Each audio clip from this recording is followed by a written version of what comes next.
Hi guys, నా పేరు Uday Kumar, cricket analyst in Telugu community. So ఈ వీడియోలో సన్ రైజర్స్ హైదరాబాద్కి సంబంధించిన ఒక రీప్లేస్మెంట్ అప్డేట్ గురించి అయితే క్లియర్గా ఎక్స్ప్లెయిన్ చేస్తా. సో వీడియోని ఎండ్ వరకు చూడండి. ఆ రీప్లేస్మెంట్ ప్లేయర్ ఎవరు, రీప్లేస్మెంట్ అవుతున్న ప్లేయర్ బెస్టా కాదా, రీసెంట్ పర్ఫార్మెన్సెస్ ఎట్లున్నాయి అనేది మీకు ఒక ఐడియా ఇస్తా. ఆ తర్వాత మీకు అనిపిస్తుంది ఆ పర్ఫెక్ట్ రీప్లేస్మెంటా కాదా అనేది. సో రీసెంట్గా యాక్షన్లో బ్రైడెన్ కార్సీ అనే ప్లేయర్ని సన్ రైజర్స్ వాళ్ళు 1 crore తీసుకున్నప్పుడు చాలా మంది ఎందుకు తీసుకున్నారని క్వశ్చన్ చేశారు. బట్ పేజీ టర్న్ చేస్తే ఏంటంటే అతను స్టెల్లర్ పర్ఫార్మర్గా ప్రూవ్ అవుతూ వచ్చిండు. ఆ తర్వాత నుంచి ఏ లీగ్లో ఆడినా, లైక్ ఇంటర్నేషనల్లో ఆడినా కూడా with the ball with the bat all rounder అన్నమాట. బ్రైడెన్ కార్సీ ఇంగ్లాండ్ ప్లేయర్ మంచిగా పర్ఫామ్ చేసిండు. బ్యాటింగ్ లైక్ 7th ప్లేస్లో వచ్చి మంచిగా ఫినిషింగ్ చేసే స్కిల్స్ ఉన్నాయి. 30-40 స్కోర్ చేసే ఎబిలిటీ ఉంది 15 balls. అండ్ సేమ్ టైం బాల్తో 4 overs వేసి మంచిగా వికెట్ తీసే కేపబిలిటీ కూడా ఉంది.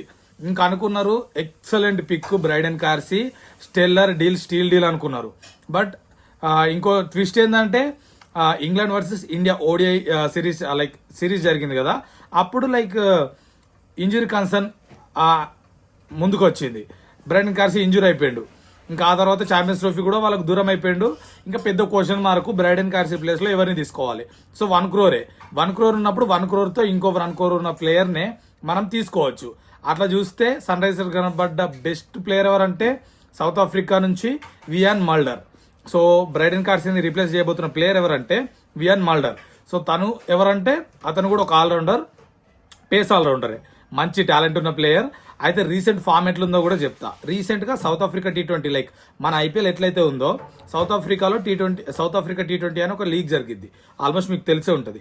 అందులో 8 మ్యాచెస్ ఆడితే 8 మ్యాచెస్లో బ్యాటింగ్ చేసిండు, 148 runs స్కోర్ చేసిండు, 24 average. అంటే ప్రతి మ్యాచ్లో ఒక 25 runs అయితే స్కోర్ చేయడం అయితే జరిగింది. బట్ 5 మ్యాచెస్లో మాత్రమే బౌలింగ్ వేసిండు, 1 వికెట్ మాత్రమే తీసిండు. బౌలింగ్లో అంత ఫామ్లో లేడు ప్రజెంట్, బ్యాటింగ్లో మాత్రం ఒక డీసెంట్గా ఉన్నాడు. సో ఓవరాల్గా IPLకి వచ్చే వరకు మంచి పర్ఫార్మెన్సెస్ ఎక్స్పెక్ట్ చేయొచ్చు. సౌత్ ఆఫ్రికన్ ప్లేయర్స్ గురించి తెలిసిందే. అండ్ పర్సనల్గా నాకు తెలిసిన వియాన్ మల్డర్ అయితే ఒక మంచి టాలెంటెడ్ గై, బెస్ట్ ఆల్రౌండర్ అని నేను చెప్తా. సో చూద్దాం ఎట్లా ఆడతాడు అనేది IPL 2025లో. ఇది సన్ రైజర్స్ హైదరాబాద్కి సంబంధించిన రీప్లేస్మెంట్ అప్డేట్. సో వీడియో మొత్తం చూసిన తర్వాత వియాన్ మల్డర్ మీద మీ ఒపీనియన్ ఏంటి, అండ్ నెక్స్ట్ వీడియోస్లో ఏం అప్డేట్స్ కావాలనుకుంటున్నారో కామెంట్ చేయండి, నేను అప్డేట్ ఇస్తా. అండ్ ఈ వీడియో మొత్తం చూసారు కదా, ఎక్కడ వీడియో నచ్చింది అనిపించినా కూడా ఒక లైక్ చేసి ఛానల్ సబ్స్క్రైబ్ చేసుకొని సపోర్ట్ చేయండి. Thank you.